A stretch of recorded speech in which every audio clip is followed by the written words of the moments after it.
Hello, future doctors and engineers. Now, today here we go to solve some problem of physics of IIT Advanced 2020. So, let us start the first problem. तो यहाँ पे जो सबसे पहले problem हमने select की है वो है पेपर वन. ठीक है, पेपर वन की प्रॉब्लम हम यहाँ पे सेलेक्ट की है. ठीक है.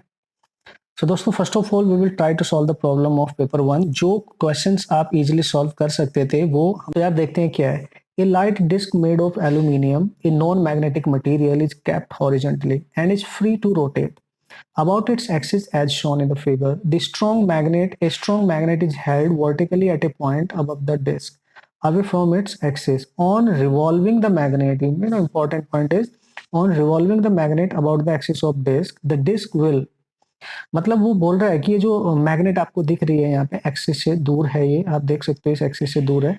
अगर ये इसके अबाउट रिवॉल्व करना स्टार्ट करे या तो क्लॉकवाइज भी आप रिवॉल्व करा सकते हो या फिर एंटी क्लॉकवाइज भी आप रिवॉल्व करा सकते हो क्योंकि मेंशन नहीं किया गया है. ठीक है. तो बोल रहा है डिस्क किस तरीके से रिएक्ट करेगी. तो rotate in the direction of opposite to the direction of magnet motion. तो यार ये बोल रहा है कि क्या वो रोटेट करेगी डिस्क या नहीं करेगी, मतलब कुछ ऐसी बातें कर रहा है. तो चलो चेक करते हैं पहले कॉन्सेप्ट क्या है, इसका कॉन्सेप्ट क्या है. ठीक है. सो कॉन्सेप्ट इज व्हाट कि यार एक मैग्नेट है और अगर मैग्नेट है एस और एन पोल है उसके पास, तो नॉर्थ पोल से लाइन ऑफ फोर्स बाहर निकलेंगे. आपको पता है यहाँ पे field lines, magnetic field lines बाहर आएंगे. ठीक है. अब बहुत क्लियरली यू कैन सी इस पर्टिकुलर एरिया से अगर फील्ड लाइंस बाहर आती हैं, ठीक है, तो इट मींस इससे फ्लक्स बाहर आ रहा है. और अगर आप इसको रोटेट ना कराओ, means if it is at rest, अगर मैग्नेट रेस्ट पे होगी तो फ्लक्स पास होने वाला इस पर्टिकुलर एरिया से जो फ्लक्स पास होगा यार वो कांस्टेंट हो जाएगा. और अगर फ्लक्स कांस्टेंट होगा तो देयर इज नो ईएमआई. तो बेसिकली यहाँ पे कोई ईएमआई नहीं होगा. ये बहुत क्लियर है. ठीक है. इट मीन्स ये ईएमआई से रिलेटेड एक प्रॉब्लम है. तो देखते हैं क्या होता है. But the magnet is not at rest, it is revolving. ये तो घूम रही है. तो जैसे ही आपने इसको लेट अस कंसीडर ऐसे रोटेट कराना स्टार्ट किया, तो यहाँ पे आप देखो जैसे ये ऐसे घूमेगी तो ये जो फ्लक्स है जो इस एरिया से पास हो रहा है यहाँ पे, जो कि आप देख सकते हो इस एरिया से जो फ्लक्स पास हो रहा है, जैसे ही ये मैग्नेट इधर को जाएगी तो इससे पास होने वाला जो फ्लक्स है वो कम होगा. मतलब फ्लक्स इससे पास होने वाला एरिया से वो डिक्रीज आपको करता हुआ नजर आएगा और डिक्रीज करेगा. तो अगर फ्लक्स डिक्रीज करेगा फिर ये जब मैग्नेट यहाँ पे होगी कहीं आफ्टर सम टाइम, ये मैग्नेट अगर यहाँ पे होती है तो यहाँ पे फ्लक्स जीरो ही हो जाएगा. फिर रोटेट करके वापस आएगी, फिर आएगा. मतलब ये इससे दूर जाने पे फ्लक्स यहाँ से डिक्रीज कर रहा है एक तरीके से, मतलब चेंज हो रहा है. और जब फ्लक्स डिक्रीज करता है यार, आपको सबको पता है according to the concept of EMI, तो यहाँ पे कुछ करंट इंड्यूस हो जाएंगे. यहाँ पे कुछ करंट्स इंड्यूस हो जाएंगे और वो इस तरीके करंट इंड्यूस होंगे, करंट यहाँ पे जो सर्कुलेट करने लगेंगे कि वो फ्लक्स के डिक्रीज होने का अपोज करेंगे अकॉर्डिंग टू लेंस लॉ, यानी अपोज करेंगी. ठीक है, फ्लक्स के डिक्रीज होने का. तो इसी की डायरेक्शन में, डिक्रीजिंग फ्लक्स के डायरेक्शन में अपना फ्लक्स वहां पे वो प्रोड्यूस करेंगे. इट मींस व्हाट, अगर उसी के डायरेक्शन में फ्लक्स प्रोड्यूस करेंगे उसको डिक्रीज होने से बचाने के लिए, तो फ्लक्स डाउनवर्ड जा रहा है, इट मींस उसका फ्लक्स, तो इट मींस इधर उसका साउथ पोल क्रिएट होएगा और इधर उसका नॉर्थ पोल क्रिएट होएगा. ठीक है. तो साउथ और नॉर्थ मैग्नेट का और साउथ इस करंट जो यहाँ बन गई है उसका, तो ये अट्रैक्ट करेगा. अट्रैक्ट करेगा तो जैसे जैसे मैग्नेट घूमेगी वैसे वैसे डिस्क को भी घूमना पड़ेगा, वैसे वैसे डिस्क को भी घूमना पड़ेगा. अगर ये ऐसे घूम रही है तो ऐसे जाना पड़ेगा, अगर एंटी क्लॉकवाइज है तो एंटी क्लॉकवाइज जाना पड़ेगा, क्योंकि फ्लक्स को डिक्रीजिंग होने से बचाना है. तो यही तो कॉन्सेप्ट था यार, लेंस लो यही तो बोलता था. ठीक है. तो ये उसी कोज का अपोज करता है जिसकी वजह से ये प्रोड्यूस होता है. ठीक है. सो ये इसका लॉजिक, मतलब यहाँ पे जो डिस्क है वो according to the direction of the magnet ही रोटेट करनी चाहिए. देखते हैं ऑप्शन क्या है. Rotate in the direction opposite, मतलब इसमें तो अपोजिट बोला है to the direction of magnet motion, तो ये तो नहीं होगा. ठीक है. Rotate in the same direction as the direction of magnetic field, ये करेक्ट हो सकता है दोस्तों, आप इस पे ध्यान देंगे. नॉट रोटेट है इसमें, तो ये तो गड़बड़ हो गया. नॉट रोटेट है. Its temperature will remains unchanged. अच्छा, टेम्परेचर की भी बात कर लेते हैं. तो यहाँ पे टेम्परेचर विल स्लोली राइज. तो देखो कहीं भी अगर करंट प्रोड्यूस होती है, एडी करंट जैसे यहाँ बन गई, एडी करंट बनने लगी, तो उससे क्या होगा, टेम्परेचर तो इंक्रीज होता है ड्यू टू जो भी करंट्स हो सकती हैं आपके पास, उनसे हमेशा टेम्परेचर इंक्रीज हो सकता है स्लोली। ये सही हो सकता है, ठीक है, बट यहाँ पे नॉट रोटेट का केस है तो ये एब्सोल्युटली करेक्ट तो नहीं है। तो एक ऑप्शन इसमें करेक्ट है आपका बी, यानी सिंगल ऑप्शन करेक्ट ही है ऑब्वियसली है, तो बी ऑप्शन करेक्ट हो सकता है। बाकी जो भी ऑफिशियल की आएगी दोस्तों उसी से पता चलेगा, बट कॉन्सेप्ट यही है, ईएमआई का कॉन्सेप्ट इसमें यूज होना था। ओके, एक क्वेश्चन ये था जो आप कर सकते थे इजिली, थोड़ा सा दिमाग लगाना था दोस्तों और इजिली ये क्वेश्चन आप सॉल्व कर सकते थे। Okay, now the next problem. Now this is the next problem, और नेक्स्ट प्रॉब्लम जो भी आप देख सकते हो फ्लूइड मैकेनिक्स से पूछी गई है यार। तो फ्लूइड मैकेनिक्स से जो क्वेश्चन है देखते हो क्या है। Okay, now an open ended you tube of uniform cross sectional area contains water, मतलब इनिशियली इसमें वाटर है, डेंसिटी इतनी है। Okay, initially the water level stands at this, मतलब वाटर लेवल इतना है from the bottom of each arm, मतलब यहां से आप मान सकते हो, ठीक है। Kerosene oil water immiscible liquid of density, उसकी डेंसिटी इतनी दे रखी है, is added to the left arm until the its length is this, मतलब ये कैरोसिन ऑयल है एक तरीके से अगर देखा जाए, ये कैरोसिन ऑयल है, ठीक है, इसकी लेंथ इतनी दे रखी है as shown in the schematic figure. Okay, the ratio of H1 और H2, the height of the liquid in the two arms is, मतलब कैरोसिन ऑयल फिल करने के बाद जो नई हाइट बनी है देखो H1 and H2, H1 and H2 का आपने रेशियो निकालना है, ये ऑप्शंस आपको गिवन है। तो यार ऐसे क्वेश्चन भी आपने काफ़ी किए हैं यार, अगर आपने प्रीवियस ईयर के क्वेश्चन सॉल्व किए हैं तो और आपने प्रिपरेशन की है इसके लिए आईआईटी के लिए, तो ऑब्वियसली यार बहुत प्रॉब्लम आपने सॉल्व की होंगी, तो इजी कैटेगरी और आप आराम से कर सकते हो। आप थोड़ा सा लॉजिक लगाओ और देखो देखते हैं इनिशियल सिचुएशन में क्या थी ये आपकी लेन। तो अगर मैं इसकी इनिशियल सिचुएशन देखूं और आपसे बातें करूं उसके बारे में, तो यहाँ पे इसमें लिक्विड फिल किया गया, देखो ये लिक्विड का लेवल हो सकता है, ठीक है, ये लिक्विड का लेवल है, ठीक है। ओके, तो this is the level of the liquid initially, और बेस से यानी बॉटम से यहाँ पे 0.29 मीटर पे है और ये 0.29 मीटर पे है बॉटम से यहाँ पे, आप ऐसे समझ सकते हो, ठीक है। ओके, नाउ अब उसने क्या किया कि यार इसमें ये तो है, अब उसने कैरोसिन ऑयल डाला तो उससे क्या होगा, देखते हैं सिचुएशन क्या बनी। तो थोड़ा सा संभल के आपने कैलकुलेशन कर लेनी है बस, कॉन्सेप्ट आप सबको पता है कि क्या है कॉन्सेप्ट, कैलकुलेशन का बस सारा खेल होता है दोस्तों। तो इसमें क्या किया उसने, यहां से यहां तक कुछ ये कैरोसिन ऑयल डाल रखा है, ठीक है, ये कैरोसिन ऑयल डाल दिया है। उसके बाद लिक्विड है, चूंकि वो उसको शिफ्ट कर देगा लिक्विड को, तो शिफ्ट करने के बाद लेवल चेंज हो जाएगा ऑब्वियसली, तो उसका लेवल समथिंग लाइक दैट यहाँ पे हो गया, ठीक है। तो ये लिक्विड का लेवल हो गया, तो देखो शिफ्ट हो गया है इतना। अब इसने जो दिया है आप इसमें देख सकते हो,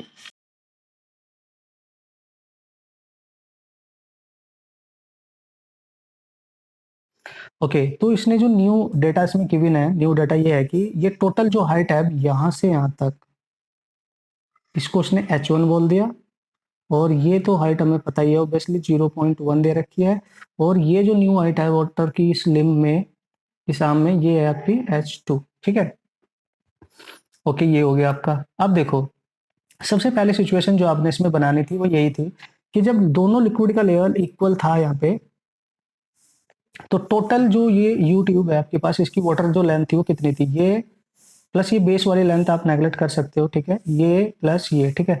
तो अब क्या हुई वो लेंथ, अब वाटर यहाँ पे शिफ्ट हो गया, यहाँ पे यहाँ शिफ्ट हो गया, तो यहाँ से यहाँ तक की जो लेंथ होगी ये वाली, इसको हम इसके इक्वल मान सकते हैं। ओके, तो इक्विलिब्रियम पे तो हम लिख सकते हैं यहाँ पे कि ये जो है, ये अगर मैं इसको ऐड कर दूं 0 पॉइंट, दोनों को ऐड करोगे तो ये आएगा 5.8, तो it should be equal to यहाँ से यहाँ तक की लेंथ। तो ये लेंथ कैसे निकालोगे आप, H1 माइनस दिस, क्योंकि इतनी एक्स्ट्रा कैरोसिन वहां पे इसमें डाली गई है, तो H1 माइनस 0.1 ये आ जाएगी, इतनी सी लेंथ ये, ठीक है, प्लस ये H2 है, प्लस H2, तो ये आ गया 0.58 equal to H1 plus H2 minus 0.1। तो यार यहाँ से H1 प्लस H2 की वैल्यू आ गई, 0.1 इधर ऐड हो जाएगा तो 0.68 हो जाएगा, क्वेश्चन नंबर 1। तो एक रिलेशन तो आपके पास आ गया H1 और H2 का, एक रिलेशन आपके पास आ गया। अब यार जो कॉन्सेप्ट होता है एक्चुअली यूट्यूब में प्रेशर आपने निकालना है, तो वो कॉन्सेप्ट आपको अप्लाई करना पड़ेगा, ठीक है। Now find out the where is the lowest level of the liquid in both the limbs. देखो यहाँ पे जो कैरोसिन ऑयल है उसका एक लेवल ये है, दूसरा ये है, और वाटर का लेवल एक ये है, दूसरा ये है। तो ये लोवेस्ट लेवल है इनका, कॉमन लेवल जो है ये। तो यहीं पे हम इक्वल प्लस लाइन अप्लाई करेंगे। ये सब आपको पता है, ठीक है। यहाँ पे भी कर सकते थे आप, बट ये इतनी एक्स्ट्रा लेंथ हम लेके क्यों कैलकुलेशन करें, तो हमने ये यूज कर लिया। मतलब ये वो प्रेशर लाइन है पास्कल के अकॉर्डिंग। इस पे, इस पॉइंट पे जो प्रेशर लगेगा, इसके ईच पॉइंट पे जो प्रेशर एक्ट करेगा वो सेम ही होगा। इसके ईच पॉइंट पे जो प्रेशर एक्ट करेगा वो सेम ही होगा, ठीक है। तो इट मीन्स यहाँ पे जो प्रेशर एक्ट करेगा वो मैं 0.1 मान लेता हूँ, और यहाँ पे जो प्रेशर एक्ट करेगा इस पॉइंट पे 0.2 मान लेता हूँ। अब ये आपको लॉजिकली पता है यार। तो यहाँ पे ऊपर से ये ओपन है, तो यहाँ पे एक पी नोट एटमोस्फेरिक भी होगा, this is P note atmospheric भी होगा, और ये जो लिक्विड यहाँ पे फिल किया गया है इसकी वजह से भी होगा, इसकी वजह से रो जी एच। ओके, तो at point P1, according to the concept, at point P1 pressure should be at point P2। तो P1 पे कितना है देखो, P1 प्लस, यहाँ पे कैरोसिन है, तो देखो rho k g h of k equal to p naught plus, उधर वाटर है, rho of water g h of water. ये बन गया आपके पास। पी नॉट तो कैंसिल हो जाएगा दोस्तों, तो ये आएगा रो ऑफ के, ठीक है, और जी एच के, यहाँ पे रो ऑफ वाटर और जी एच ऑफ वाटर। तो जी भी कैंसिल हो जाएगा, आप देख सकते हो। तो रो के दे रखा है आपको 800, और इंटू एच के है 0.1, और इज इक्वल टू यहाँ पे 1000, यानी दिस वन इंटू एच। ये आपको नहीं मालूम है तो निकालना पड़ेगा। तो जो हाइट वाटर की है यहाँ पे वो कितनी है वो आपको निकालनी पड़ेगी, ठीक है। ये हाइट कितनी है ये वाली, ठीक है, इतनी सी हाइट, ये इतनी सी, ये हाइट आपको निकालनी पड़ेगी। तो इस हाइट को कैलकुलेट करने के लिए आपको क्या करना है, देखो, अगर मैं इस वाटर लेवल के इक्वल यहाँ पे एक लाइन ड्रॉप करूं, ठीक है, तो हमें ये पता चल जाएगा कि ये कैरोसिन ऑयल का जो लेवल है, ये वाटर इस लिमिट से, वाटर लेवल से इतने हाइट ऊपर है, ठीक है। तो अगर ये हाइट हमें यहाँ से यहाँ तक मिल गई है, तो देखो ये पूरी हाइट पता है, तो इस, ये अगर हाइट आपको पता चल गई ये वाली, तो इस पूरी में से ये घटा देना, ये आ जाएगी, ठीक है। तो it means what is this, तो इसको तो हम निकाल सकते हैं ना, ये वाली हाइट कितनी है। देखो ये पूरी H1 है, और ये यहाँ से यहाँ तक H2 है, तो ये हाइट कितनी होगी ये वाली, ये हाइट हो जाएगी आपकी H1 माइनस H2। और ये जो बची है आपके पास, ये वाली जो हमें निकालनी है, ये वाली जो हमें निकालनी है, इसको आप y मान लो। तो दोस्तों यहाँ पे जो y होगा, y को आप लिख सकते हो, देखो, क्योंकि ये पूरी हमें पता है कितनी है, दिस इज 0.1, तो 0.1 माइनस इस पूरी में से इतनी सी हाइट सब्ट्रैक्ट कर देंगे, यानी H1 माइनस H2 आप सब्ट्रैक्ट कर सकते हो। तो यहाँ से आपका y आ जाएगा, मतलब y को ही आप लिखोगे हाइट ऑफ द वाटर, ठीक है, उस कॉलम में। तो यहाँ पे पुट करोगे आप, तो ये आएगा आपके पास 800 into 0.1 is equal to 10⁻³ into 0.1 minus H1 plus H2, मैंने माइनस का अंदर मल्टीप्लाई कर दिया है, ठीक है। ओके, सो अब यहाँ से जब आप वैल्यू कैलकुलेट करोगे तो कितनी आएगी, तो ये आएगी, ये तो कैंसिल हो जाएगा, दो कैंसिल होंगे, 10 बचेगा, 10 से डिवाइड कर दो, तो ये 0.08 आएगा, ठीक है, देखो आप, और ये 0.1 आएगा माइनस H1 प्लस H2। इसको सॉल्व करेंगे तो ये आएगा H2 माइनस H1, 0.1 इधर आएगा तो माइनस 0.02 बच जाएगा। और जब ये माइनस 0.02 आएगा तो फिर आप यहाँ लिख सकते हो, तो ये इसको हम H1 माइनस H2 लिख सकते हैं। तो ये माइनस जब कॉमन आ गया, माइनस कैंसिल होएगा, तो 0.02। This is your second equation. अब फर्स्ट एंड सेकंड इक्वेशन को आप चेक करो, ये और ये कैंसिल हो जाएगा ऐड करने पर, तो ऐड कर देंगे तो ये आएगा 2H1, और इज इक्वल टू 0.02 में ये ऐड कर दो, तो यार पॉइंट तो पॉइंट रहेगा, और 8 to 10 जीरो हो जाएगा, 6 और एक 7, ये आ जाएगा, ठीक है। तो इट मीन्स H1 आपके पास आ गया 0.2 से डिवाइड कर दो 35, यानी 0.35, ये आ गया H1। सिमिलरली अगर H1 की वैल्यू आप यहीं पे पुट कर दो, तो H2 आपका आ जाएगा 0.68 माइनस 0.35, तो H2 यहाँ से सब्ट्रैक्ट कर लो, तो देखो 0.83 बचेगा, 3 बचेगा, ये 3 आएगा, H1 ओवर H2, और यही आपने निकालना था। तो H1 ओवर H2 दोस्तों आपके पास आ गया, this is 0.35 over 0.33 means 35 over 33। तो which one is the correct answer? Correct answer is what? Correct answer is this is the correct answer. Okay, तो यार according to this concept correct answer ये होना चाहिए इसका, बाकी हम चेक करेंगे जब भी ऑफिशियल की आएगी। ओके, तो देखो बेसिक कॉन्सेप्ट है और ये कॉन्सेप्ट बहुत बार आपने सीखा है, किया है, अप्लाई किया है, कोई प्रॉब्लम नहीं है, बस कैलकुलेशन पे ध्यान देना है जब क्वेश्चन आप करते हो और आसानी से आप अपनी प्रॉब्लम सॉल्व कर सकते हो। ओके, तो यार अच्छे क्वेश्चन हैं और आप इनको कर सकते थे इजीली और अपने मार्क्स गेन कर सकते थे। तो दीज आर द प्रॉब्लम जो आप इजीली सॉल्व कर सकते थे। ठीक है, now what is the next problem, देखते हैं। अब देखो ये क्वेश्चन तो देखते ही आपको मजा आ गया होगा यार, ये तो एक यूनिट एंड डायमेंशन का क्वेश्चन है। तो आई होप ये सबने किया होगा। चलो देखते हैं कैसे इसने डिजाइन किया इस प्रॉब्लम को और क्यों ये दिया गया है इस एग्जाम में। ठीक है, तो sometimes it is convenient to construct a system of units so that all quantities can be expressed in terms of only one physical quantity. Okay, मतलब बहुत सारी क्वांटिटी होंगी, उनको एक पर्टिकुलर क्वांटिटी में हमने एक्सप्रेस करना है। इन one such system dimensions of different quantities are given in terms of a quantity x as follow। जैसे इसने पोजीशन दे दी, तो जो जो दिया है मैं लिख लेता हूँ। तो इसमें पोजीशन दी है दोस्तों।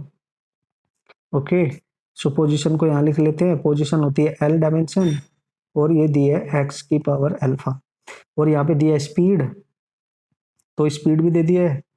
तो स्पीड दी है उसने एल टी माइनस वन होता है एक्स की पावर बीटा। ठीक है, और यहाँ पे दे दिया है उसने आपका एक्सेलरेशन, तो ये एक्सेलरेशन दे दिया है। एक्सेलरेशन होता है एल टी माइनस टू और एक्स की पावर पी, क्योंकि इसी के बेस पे हम क्वेश्चंस करेंगे। ठीक है, अब उसने क्या दिया है, मोमेंटम।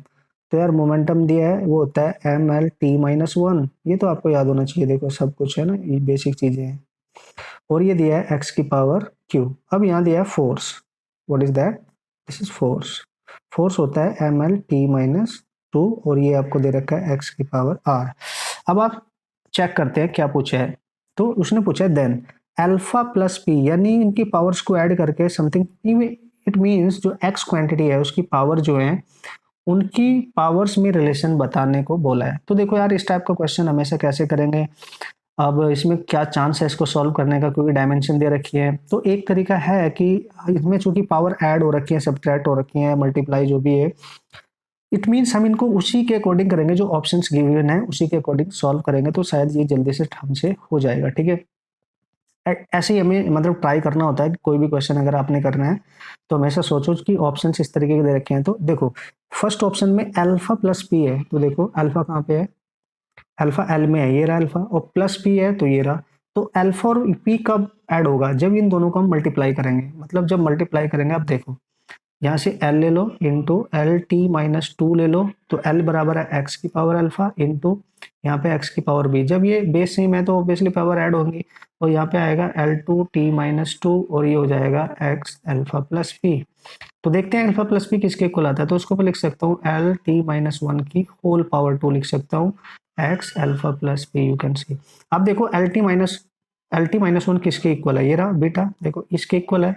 तो एक्स की पावर बीटा और इसका होल टू भी है, तो ये आ जाएगा एक्स अल्फा प्लस पी। अब आपको समझ में आ रहा होगा।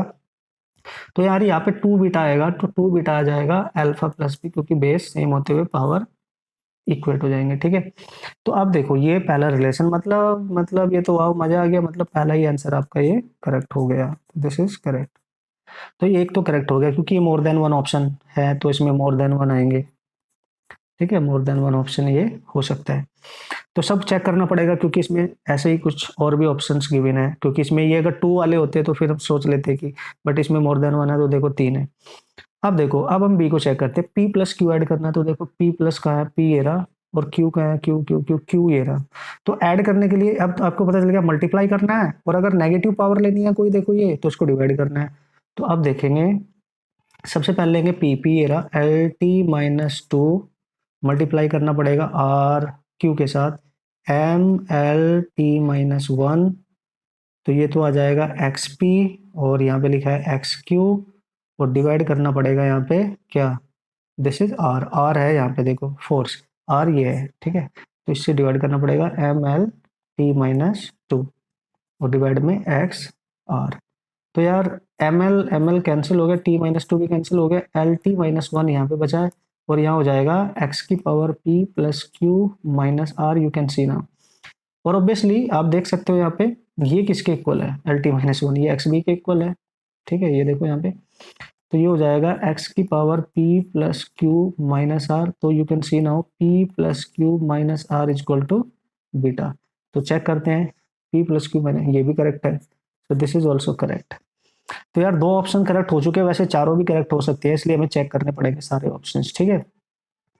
अब देखते हैं p माइनस क्यू करना पड़ेगा और प्लस आर। तो p माइनस क्यू करने के लिए p वाले को q से डिवाइड करना है, तो p वाला तो ये रहा L T minus two, Q वाला ये रहा, इससे डिवाइड करो M L T minus one, और आर वाला चूंकि प्लस है इसको इससे मल्टीप्लाई करो, आर वाला है ये रहा force M L T minus two. अब चेक करते हैं, तो इसका मतलब p वाला हो रहा एक्स पी और डिवाइड करना था एक्स क्यू और मल्टीप्लाई करना था एक्स आर। तो एम एल से एम एल तो कैंसिल हो गया, टी माइनस वन कैंसिल हो गया, तो यहाँ बचेगा एल टू, ठीक है, और T minus three I think, अच्छा एल भी है, एक एल भी कैंसिल हो गया। तो एक अगर एल कैंसिल हो गया दोस्तों, तो यहाँ पे एल बचेगा, टी माइनस थ्री बचेगा, यानी एल टी माइनस थ्री, और ये बच जाएगा X P minus Q plus R.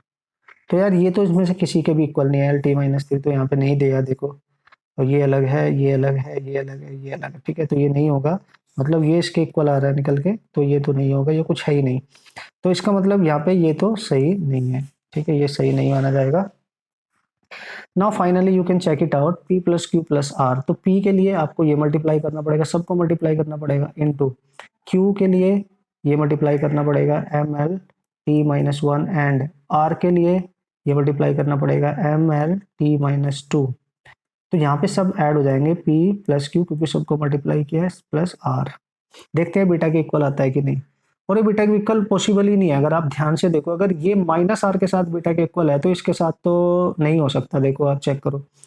तो यहाँ पे m तो स्क्वायर आ गया, m स्क्वायर तो किसी भी फिजिकल गिवन क्वांटिटी में पहली बात है ही नहीं, तो आगे सॉल्व करने का कोई मतलब ही नहीं है। तो दो ऑप्शन इसमें करेक्ट है, A and B, you can see now. और इजी प्रॉब्लम थी दोस्तों, इजी कैटेगरी है, मोर देन वन ऑप्शन है, 4 मार्क्स आपको कंप्लीटली मिल जाएंगे, कोई टेंशन वाली बात नहीं है। तो देखो जो भी क्वेश्चन आपने किए हैं या जो फंडे पड़े हैं उन्हीं के अकॉर्डिंग आप ये क्वेश्चन कर पा रहे हो यार, तो डरने वाली कोई बात नहीं है इसमें दोस्तों, बस अपने बेसिक कॉन्सेप्ट बहुत अच्छे से सीखने हैं, बहुत अच्छे से उनको प्रैक्टिस करना। ओके, तो नेक्स्ट क्वेश्चन भी आपने कुछ कहीं ना कहीं देखा है, इस टाइप की प्रॉब्लम बहुत सारी की होंगी, यू नो पक्का पक्का आपने की होंगी। ओके, तो देखते हैं चलो क्या है इसमें। उसने बोला है a uniform electric field E is this, तो ये इलेक्ट्रिक फील्ड दे रखा है, ठीक है, is applied in a region, a charged particle of mass m carrying a positive charge q projected in this region with initial speed, उसकी speed दे दी।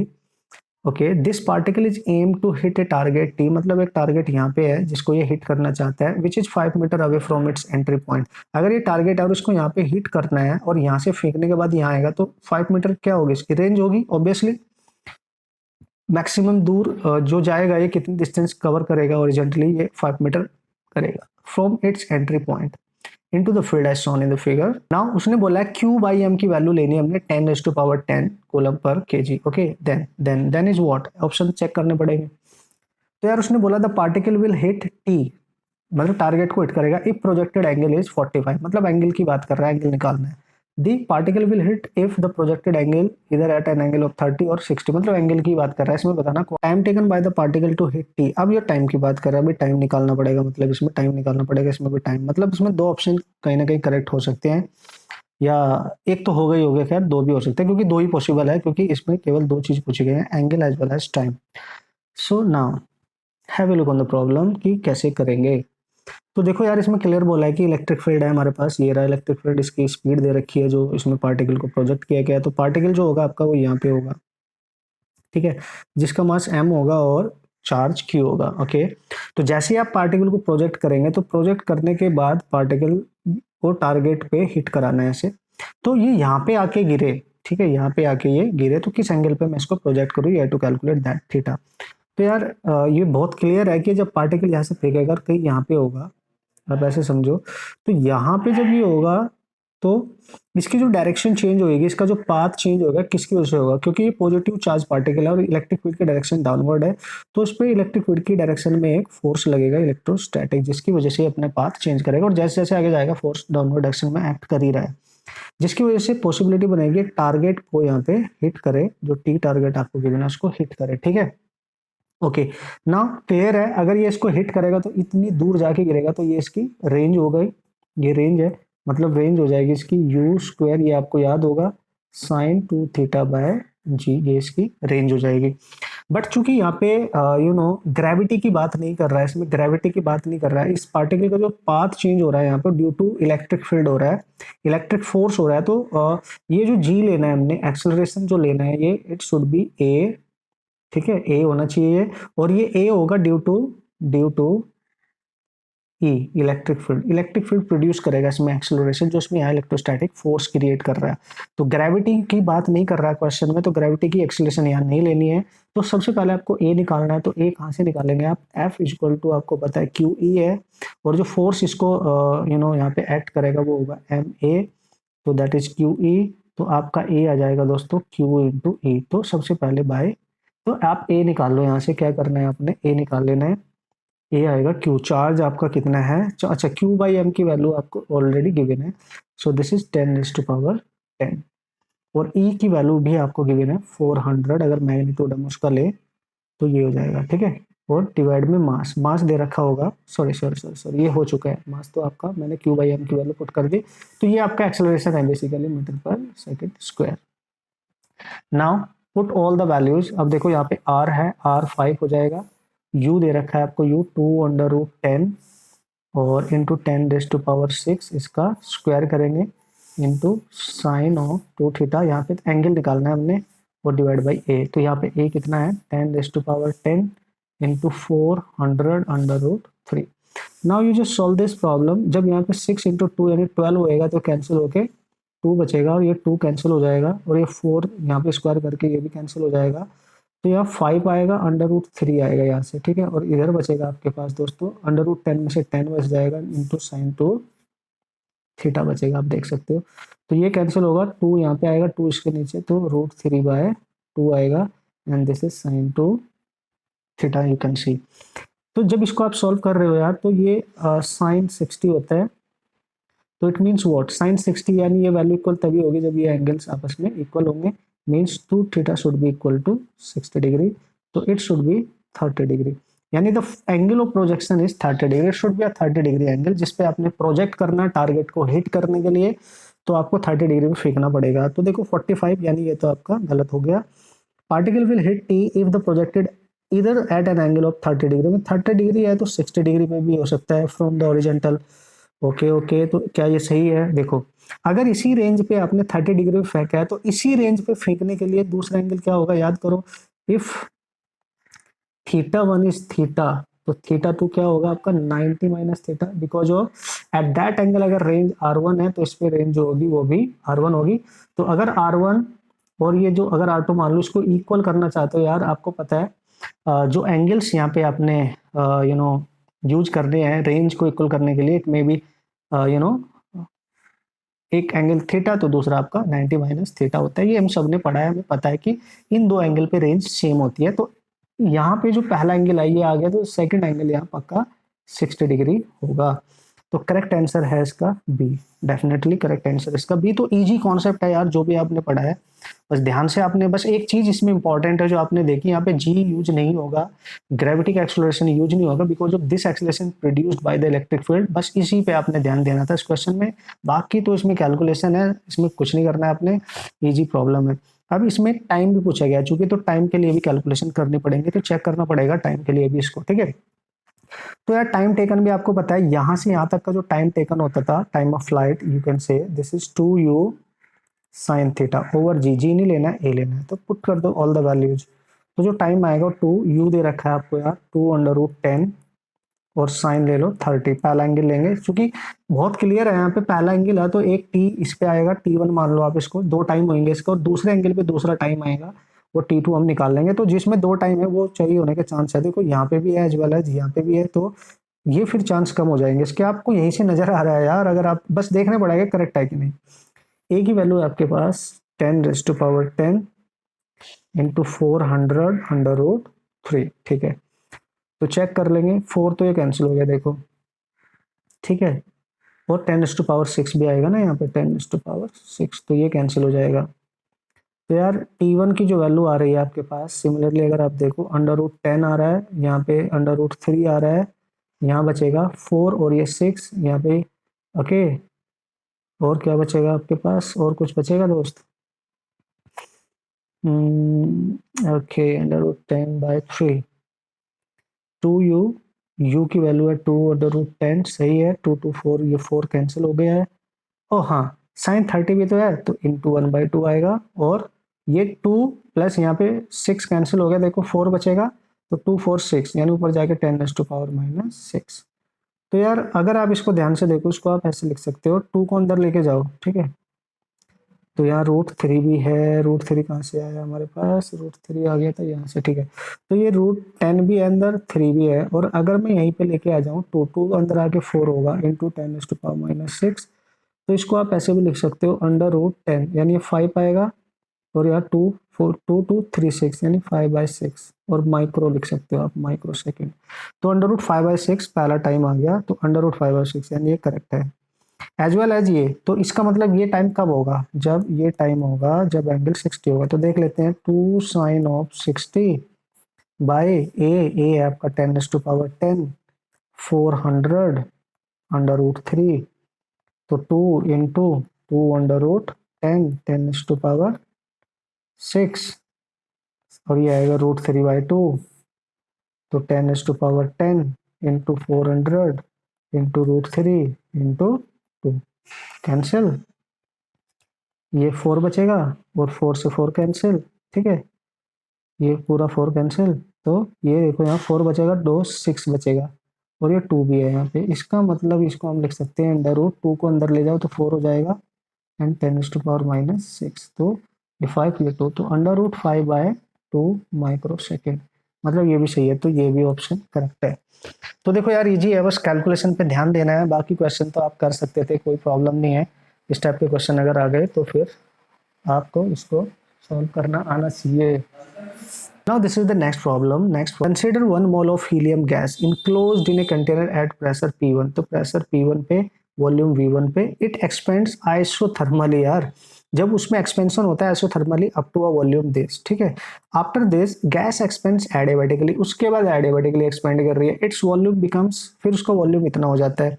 Work done during isothermal adiabatic, मतलब ये देखो दे रखा है, तो इसका रेशियो दे रखा है, ये होगा। तो बताओ एफ क्या है, यहाँ पे एफ कुछ अननोन है, तो वो एफ हमें निकालना है। तो यार कोई प्रॉब्लम नहीं, देखो सबसे पहले गैस यहाँ पे कहीं होगा प्रोसेस, और वो ऐसे चला, ये पहला प्रोसेस, तो 1 से 2 गया होगा, ठीक है, और आइसोथर्मली गया होगा, आइसोथर्मली उसने एक्सपेंड किया। तो यहाँ पे प्रेशर कितना था इनिशियल, P1, वॉल्यूम कितना था इनिशियल V1, जब एक्सपेंड किया तो प्रेशर कितना हुआ P2, हमें नहीं पता, बट कितना है गिवन नहीं है, बट वॉल्यूम दे रखा है after expansion isothermally, that is 4V1, ये देखो ये दे रखा है। अब फिर उसने बोला कि इसके बाद जब वो एक्सपेंड कर रहा है, तो वो एडियाबैटिकली एक्सपेंड कर रहा है, तो जब वो यहाँ से जा रहा है एडियाबैटिकली, ठीक है, तो इस पॉइंट पे जाता है, थर्ड पॉइंट पे। तो यार थर्ड पॉइंट पे उस पर प्रेशर समथिंग P3 होगा, और वॉल्यूम तो उसने दे रखा है 32V1 होगा, ये वॉल्यूम होगा थर्ड पॉइंट पे, ठीक है, इसको आप ऐसे समझ ले। तो ये P2 है, तो इसको यहाँ पे V2 मान लो, और इस वाले वॉल्यूम को यहाँ पे V3 आप एज्यूम कर सकते हो। तो आई होप आपने ऐसे क्वेश्चन किए होंगे, और ये क्वेश्चन आपका करेक्ट भी होगा, अपने अटेम्प्ट किया होगा, ठीक है। फिर भी चलो चेक करते हैं कि क्या इसका आंसर करेक्ट आना था। देखो यार, आइसोथर्मली के लिए पहले सॉल्व कर लेते हैं। आइसोथर्मली के लिए वर्क डन जो होता है, work done for isothermal, obviously P1 V1 ln of V2 over V1, ठीक है, क्योंकि इसको चेंज करने की जरूरत नहीं, ln के फंक्शन में आंसर है। तो P1 यही है, V1 यही है, ln V2 कितना है, V2 है 4V1, देखो 1 से 2 प्रोसेस में आइसोथर्मल है, तो देखो 4V1 ओवर V1। तो यार आप देख सकते हो, ये आ गया P1 V1 ln of 4।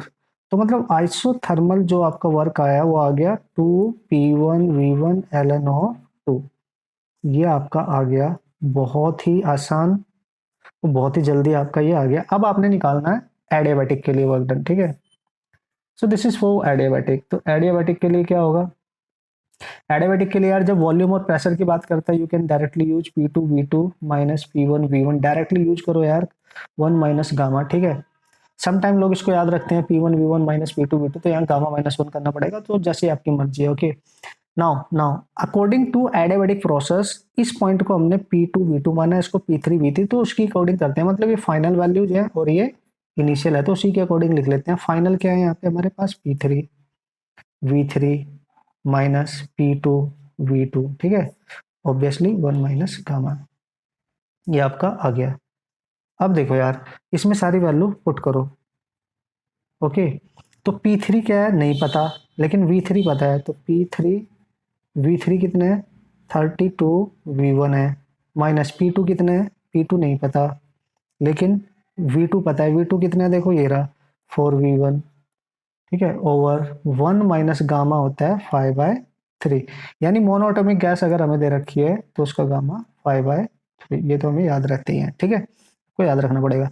Now यार इसको इक्वेशन नंबर ए आप मान सकते हो। अब इसमें P3 और P2 अननोन है, तो P2 तो आप यहीं से निकाल सकते हैं, देखो आइसोथर्मल से, तो आइसोथर्मल लॉ होता है P equal to PV equal to constant, यानी P1V1 you can use P2V2, तो P1V1 तो सेम ही है, तो P2 निकालना है। V2 आपको दे रखा है V1/4, नहीं, V2 आपको दे रखा है 4V1, ठीक है, दिस इज 4V1, तो यहाँ से P2 आ जाएगा, तो P2 क्या आएगा देखो, V1 कैंसिल, तो यह आएगा दोस्तों P1/4।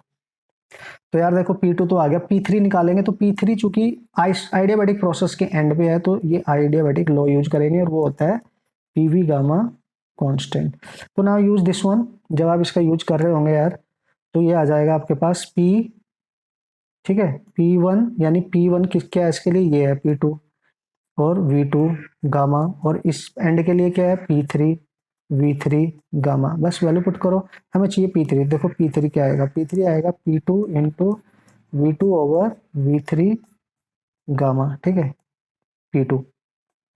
Now what is the value of P2, P2 is P1/4, and now V2 is what, V2 मतलब ये 4V1, और ये है 32, और गामा है 5/3, कैंसिल, ये आएगा 8, तो P1/4 आ गया इंटू 1/8, और इसकी पावर 5/3, इसको आप ऐसे भी लिख सकते हो 1/4, सॉरी P1/4 इंटू 1/2 की पावर 3, और इसकी होल पावर 5/3, तो देखो यहाँ 3 से 3 कैंसिल हो जाएगा, ठीक है।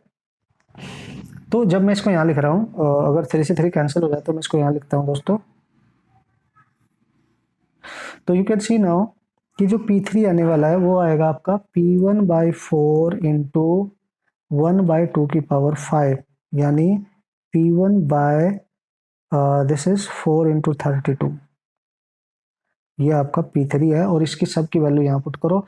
P3 है P1/4 into 32 into 32V1 minus P2 आ गया, P1/4 इंटू 4V1, और डिवाइड में एस के -2/3। तो दोस्तों आप चेक कर लो, 32 से 32 कैंसिल, तो P1V1/4 आ गया, -4 से 4 कैंसिल, P1V1 आ गया, और डिवाइड में -2/3 आ गया, ठीक है, इतना आ गया। अब जब इसको सॉल्व करोगे आप, तो ये ऑब्वियसली एडियाबैटिक जो प्रोसेस है ये आ रहा होगा आपका, देखो यहाँ से एलसीएम ले लो, 4 - 1 दैट इज -3, P1V1 आ गया, डिवाइड में -2/3 हो गया, और ये आ जाएगा माइनस माइनस कैंसिल 9, और 4 यहाँ पे भी है 4, तो 4 भी मल्टीप्लाई हो जाएगा, यहाँ 4 है, तो 9/8 P1V1। तो यार ये एडियाबैटिक वर्क डन आ गया आपका, और आइसोथर्मल ऑलरेडी आप निकाल चुके हो, आपको दोनों का रेशियो निकालना था, तो रेशियो निकालने के लिए आप रेशियो यहाँ पे कैसे निकालेंगे, चलो देखते हैं। तो रेशियो यहाँ पे आप निकालेंगे, तो आइसो ओवर एडियाबैटिक, ठीक है, तो ये आ गया P1V1, देखो 2 ln ऑफ 2 ओवर, ये आ गया 9/8 P1V1, ये हो गया कैंसिल, 8 ऊपर जाएगा 16 हो जाएगा, यानी 16/9 ln 2, you can C ln(2). तो इसका मतलब यहाँ पे जो वैल्यू आएगी निकल के ये आ रही है 16/9 ln(2). It means what, f what should be f should be 16/9। इसको आप डिवाइड कर सकते हो 16/9 को, मतलब इसको डिवाइड करके आप लिख सकते हो, ठीक है। ये आएगा दोस्तों 1.77। तो this is your final answer. कहने का मतलब बस थोड़ी कैलकुलेशन है, उन पे ध्यान देना है, अदरवाइज कॉन्सेप्ट ऑलरेडी आपको पहले से ही आता था और ये इस टाइप के बहुत प्रॉब्लम आपने सॉल्व की होंगी दोस्तों। Okay, now this is the last problem of paper first, question number 18। तो आप इसको पहले देखो, पढ़ो यार, देखते हैं क्या है। A circular disc of radius r carries a surface charge density. This is the charge density, okay, sigma r। और जैसे ही आपने चार्ज डेंसिटी को देखा यार, आपको याद आ गया होगा कि ये कॉन्सेप्ट तो आप ऑब्वियसली कर सकते हो। क्यों? क्योंकि इस पे वेरिंग चार्ज डेंसिटी, और उसके तो बहुत सारे क्वेश्चन ऑलरेडी पहले भी आईआईटी में, जेईई में पूछे जा चुके हैं यार, करंटली भी आ चुके हैं यार, आप देखोगे, ठीक है। तो काफी क्वेश्चन आपने प्रैक्टिस किए हैं इसके। तो sigma naught is a constant, r is the distance from the centre of disc, यानी small r is the distance from the something, कोई वेरिंग डिस्टेंस है। Electric flux through the large spherical surface that encloses the charged disk completely is this। ठीक है, जब वो disc किसी बड़े sphere के थ्रू कवर्ड होगी तो उसका फ्लक्स उससे इतना पास हो रहा होगा। Electric flux through the another spherical surface of radius this, एक दूसरा स्फेरिकल सरफेस लिया, अब की बार उसकी रेडियस लिया r/4, तो बहुत छोटा है, मतलब उससे डिस्क से भी। Concentric with the disc is 5। तो इन दोनों का हमें रेशियो फाइंड करना है। कहने का मतलब एक डिस्क है हमारे पास, अगर ऐसी, इसकी रेडियस अगर r है, ठीक है, और इसकी चार्ज डेंसिटी वेरिंग है, ठीक है, अकॉर्डिंग टू डिस्टेंस। कोई डिस्टेंस लेनी है अपनी स्मॉल r, और उसको लेके एक छोटी सी स्ट्रिप कट कर लेनी है, ठीक है, एक छोटी सी स्ट्रिप कट कर लेनी है ऐसे r रेडियस पे। तो ये जो स्ट्रिप आपने यहाँ पे कट की होगी, ये वाली, इसकी जो विड्थ है वो dr ले लेंगे। And this is covered by a very large sphere, this is large sphere, ठीक है। ये बहुत लार्ज है, मतलब इससे निकलने वाला जो भी फ्लक्स होगा वो फ्लक्स इस पूरे से निकलेगा, मतलब एक तरीके के गॉसियन सरफेस का एक काम करने वाला है। तो मतलब इसका जो टोटल चार्ज इनक्लोज्ड है ये स्फेयर के अंदर, वो पूरी डिस्क का चार्ज कंसिडर होगा। यहाँ पे पूरी डिस्क का जो टोटल चार्ज होगा वो इनक्लोज्ड माना जाएगा। तो इससे बाहर निकलने वाला फ्लक्स हमें दे रखा है, वो बाहर निकलने वाला जो फ्लक्स होगा इससे पूरे से जो बाहर निकल रहा होगा दोस्तों, वो आपको दे रखा है, दैट इज 5 नॉट, ठीक है। तो यार सिंपल है, देखो लॉजिकली अगर आप देखो तो आप आसानी से समझ गए होंगे कि क्या है इसकी कहानी।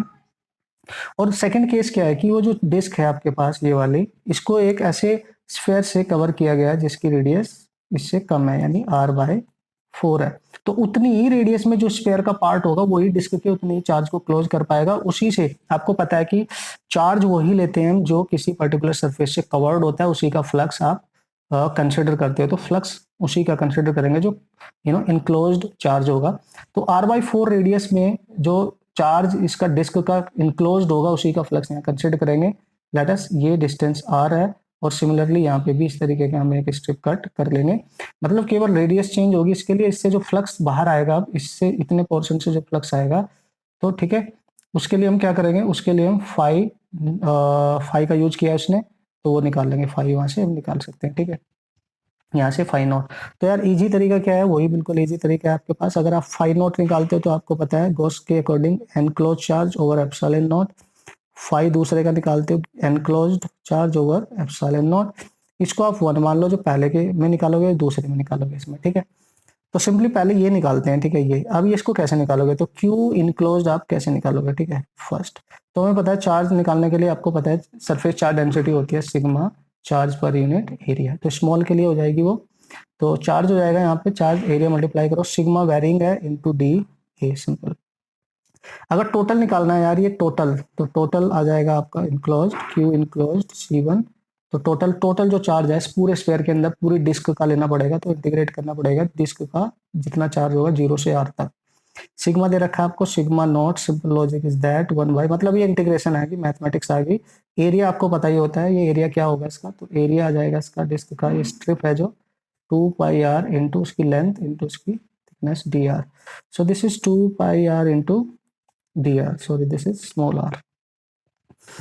तो आगे की कहानी यार अब आप सब जानते हैं, इंटीग्रेट करो, सॉल्व करो, आंसर आएगा। तो इंटीग्रेट करेंगे तो पहले 2π सिग्मा कांस्टेंट है, और इसको आप लिखोगे सबसे पहले इंटीग्रेशन 0 से r, this is r minus r square by r into D R. तो जब इसको आप सॉल्व करोगे तो 2 पाई सिग्मा आएगा और ये आ जाएगा आर स्क्वायर माइनस इसकी पावर 2 है तो इंटीग्रेट करो 3 आएगी और डिवाइड में 3r आएगा और लिमिट है 0 से r। तो लिमिट पुट करो, देखते हैं कितना आता है। 2 पाई सिग्मा नॉट, ठीक है, 2 pi sigma naught into r square. जब लिमिट पुट करोगे तो ये आएगा आपके पास r square and this is 1/6, ठीक है, ये 1/6। तो इसको कैंसिल कर लेंगे तो ये आएगा pi sigma naught are square by 3। तो यार पहला जो इनक्लोज चार्ज है आपका इस वाले डिस्क के केस में वो ये आ जाएगा, ठीक है। Similarly you have to calculate the value of this. तो इसकी वैल्यू निकालेंगे क्यू इनक्लोज C2 की। तो इंटीग्रेशन उसका हो जाएगा 0 से r/4 तक, बाकी सेम रहेगा सिग्मा नॉट 2 पाई आर का अंदर मल्टीप्लाई करेंगे r minus R square by r into dr।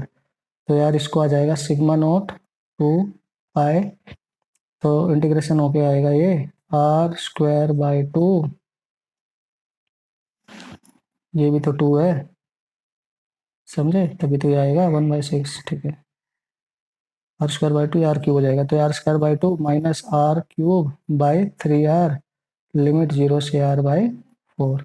Now put all the limits. तो जब लिमिट्स पुट करोगे तो ये वैल्यू आएगी q enclosed in second case that is equal to, इसको सॉल्व किया मैंने तो ये आएगा आपका पाई सिग्मा, ठीक है, नॉट आर स्क्वायर, एलसीएम ले लेते हैं तो दिस इज 32 लिमिट पुट करने के बाद, ठीक है, और ये आएगा 5/6, ठीक है, 5/6। ओके ओके, अब ये आ जाएगा आपके पास is equal to 5 pi sigma naught are square by 96।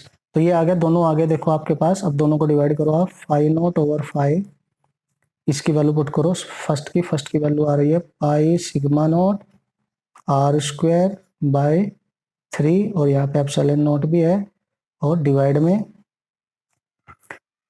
में आपका आ रहा है, ठीक है, 5 सिग्मा नॉट आर स्क्वायर और पाई भी है, ठीक है, पाई भी है और डिवाइड में 96 एप्सिलॉन नॉट। आप देख सकते हो यार ये पूरा वैल्यू कैंसिल होगा पाई के साथ, ये सिग्मा, ये भी 96 ऊपर जाएगा, ये इधर आएगा, तो ये बचेगा 96/15। नाउ सॉल्व दिस, ये आएगा, इसको जब आप कट करोगे तो 6.4 डिवाइड करके, तो इट मीन्स इसकी वैल्यू आपकी आनी चाहिए 6.4। Now this is your final and correct answer. तो न्यूमेरिकल वैल्यू प्रॉब्लम है गाइस, तो मतलब कहने का इजी है और आपकी बस कैलकुलेशन थोड़ी है, मैथमेटिक्स इसमें यूज हुआ है आपका और वो सब आपको आता है, ठीक है। तो ये प्रॉब्लम थी दोस्तों आपकी फर्स्ट पेपर में, जो आप बहुत अच्छे से इजीली अटेम्प्ट कर सकते थे। मतलब अगर थोड़ी अच्छी प्रैक्टिस आपने करी है, मेहनत करी है और प्रीवियस ईयर के क्वेश्चन में वही बार बार बोल रहा हूँ, आपने 6-7 बार अगर सॉल्व किए हैं अच्छे से, तो ये इतने क्वेश्चन एटलीस्ट आप सिंपली कर सकते थे। तो ओके दोस्तों, thank you for watching this video, thank you very much.